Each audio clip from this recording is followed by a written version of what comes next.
Hey, what's going on, guys? Back here at the shop again, working at my car. Today, what we are doing is we are swapping out shifter mechanisms. So I learned on the K20Z3 transmission that with my hybrid racing RSX shifter, everything's backwards.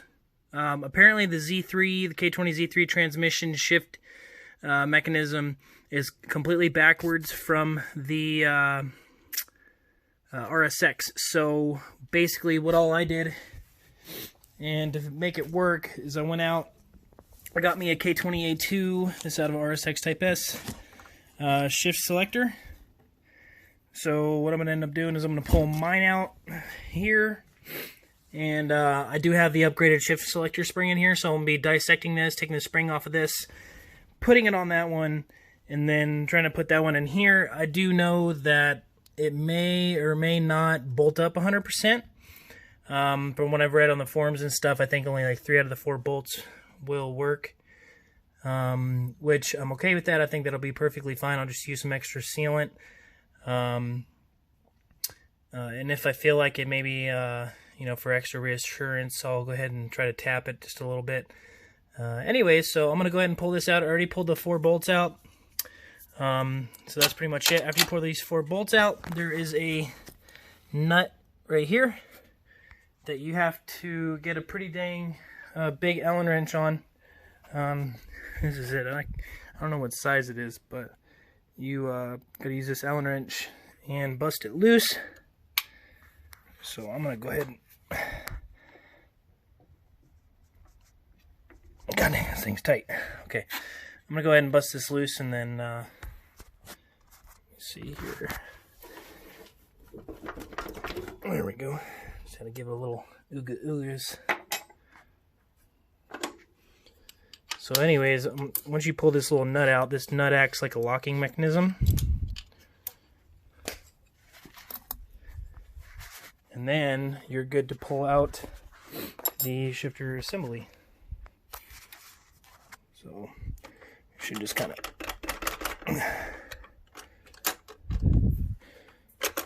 I did put on some RTV when I put it in last time, so it's probably really sealed.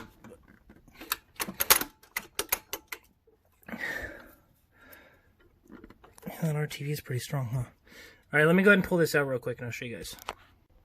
Alright, so the RTV on there was kind of keeping me from busting it loose, but now I got to bust it loose. And then you just pretty much kind of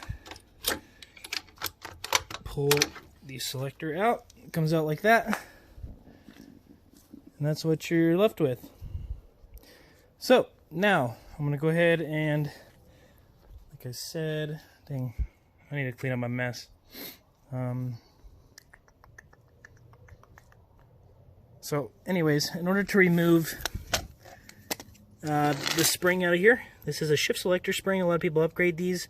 And when you upgrade these, it helps the shifter inside the car kind of find its neutral spot. And so, like I said, I upgraded this one. This is an M-Tech spring. And the way you release this is there's this little nut here on the side.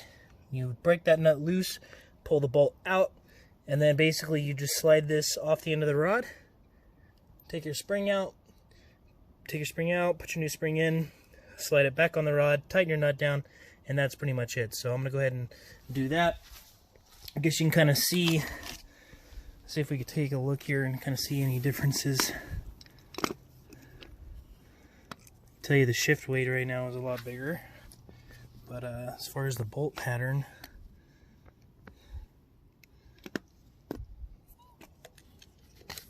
yeah, they are a little different. Let's kind of see if I can hold it.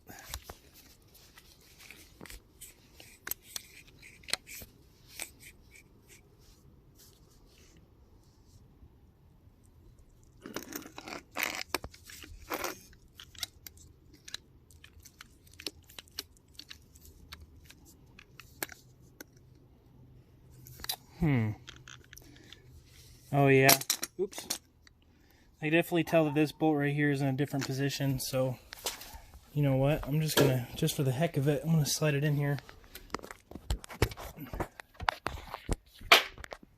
slide it in here and see just how different it actually bolts up.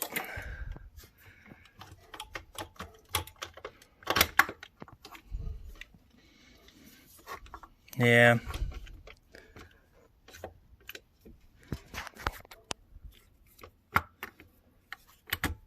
Only 2 bolts line up.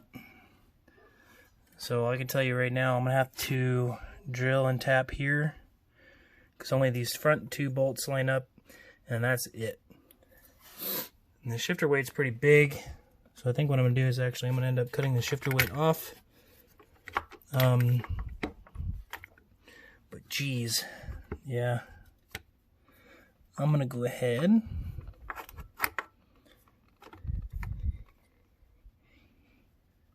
and drill and tap those 2 holes, guys, and then I'll be right back.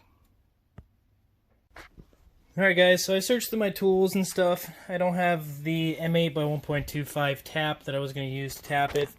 You can see how it sits in there.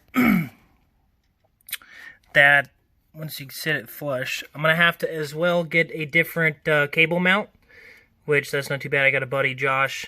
He's going to hook me up with that. He also gave me this out of his RSX, which is pretty cool of him, so shout out to Josh for helping me out.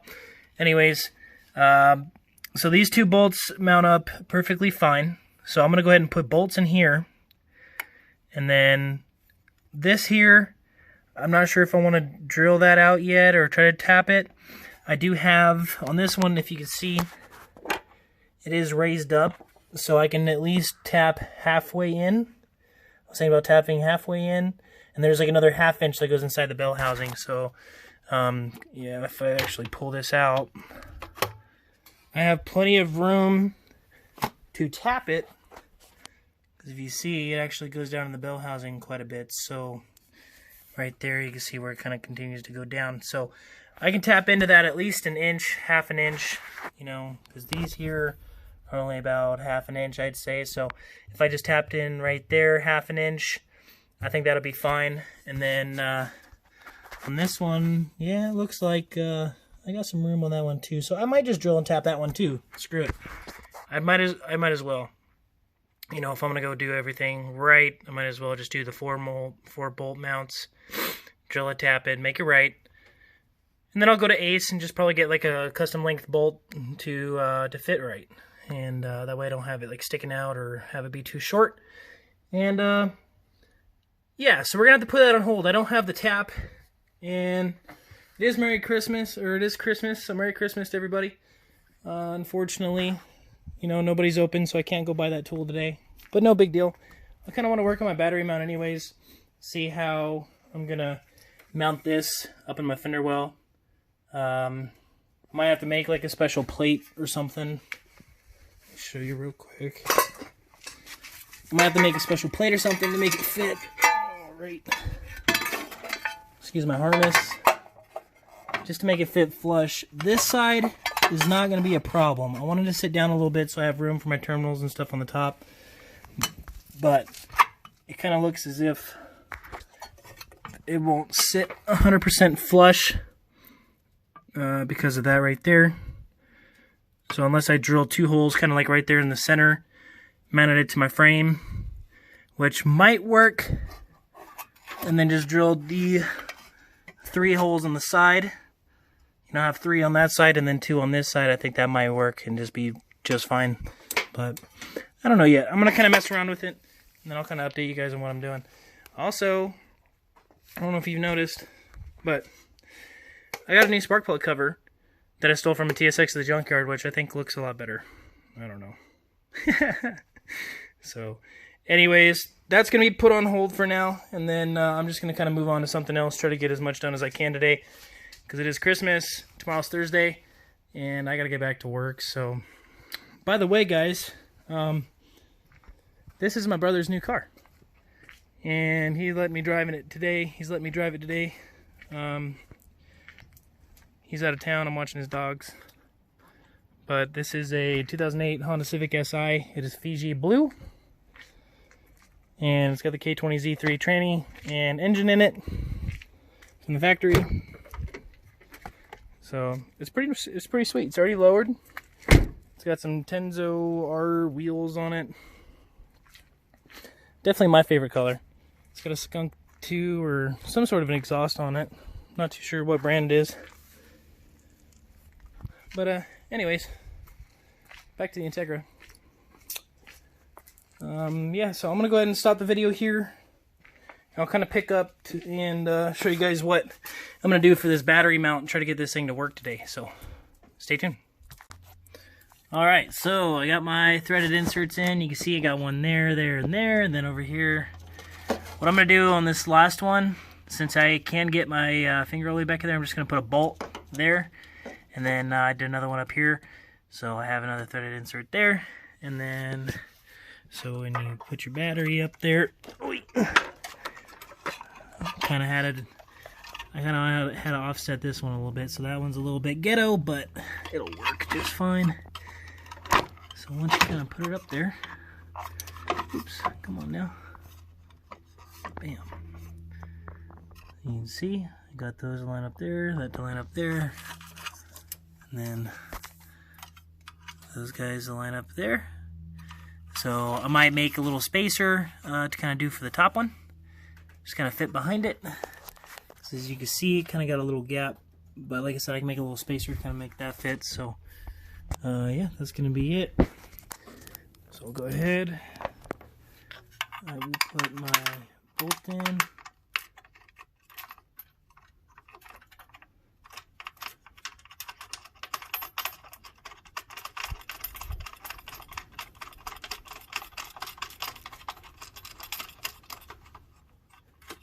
And I can go ahead and start tightening these down. So pretty sweet little deal.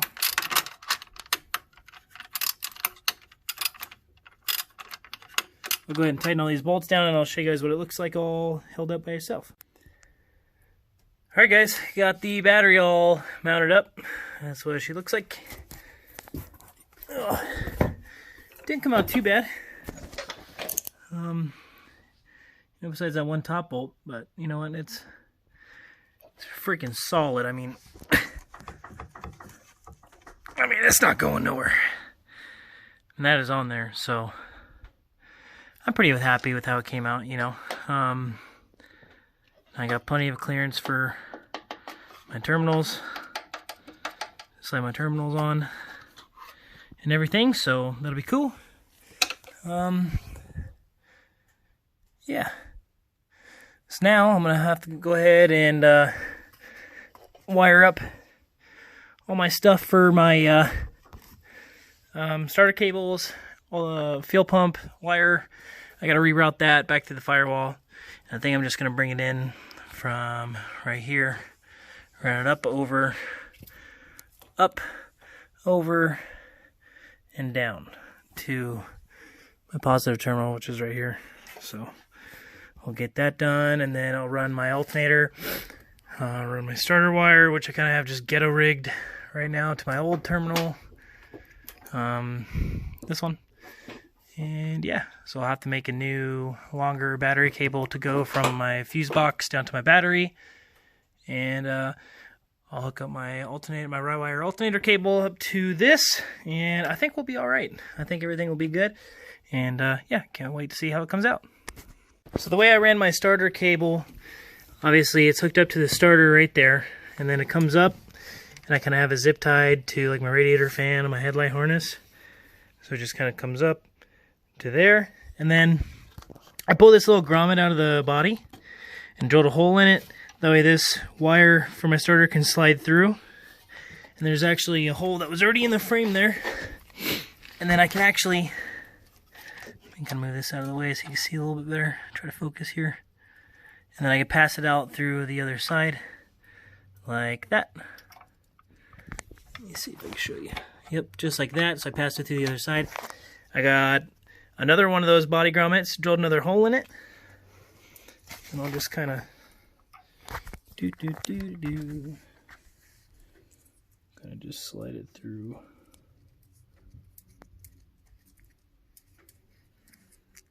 Like that, and then I'll pass it up. I'll have to trim this wire, of course. But it'll be a nice short wire, you know what I mean? So less long of the wires, the better. I don't have much draw.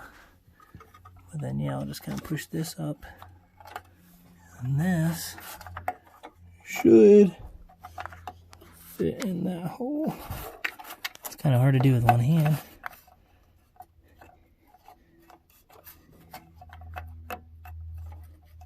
Maybe. Maybe not. Okay, hold on one second.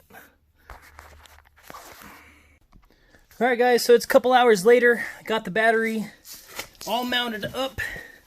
I went to the parts store and I got a new terminal and stuff. And I got my starter wire and my power cable all ran. I have it ran up. Can't really see it, but it runs. Oh gosh, where is it? Yeah, it runs up into my frame member on the side. And it kind of goes up here and then out and underneath the fuse box. And in there, I tied my fuel pump in there. Alternator's wired up. So yeah, got everything all wired up, and I'm pretty happy with how it came out. I got my ground, just used one of the threaded holes there for my ground.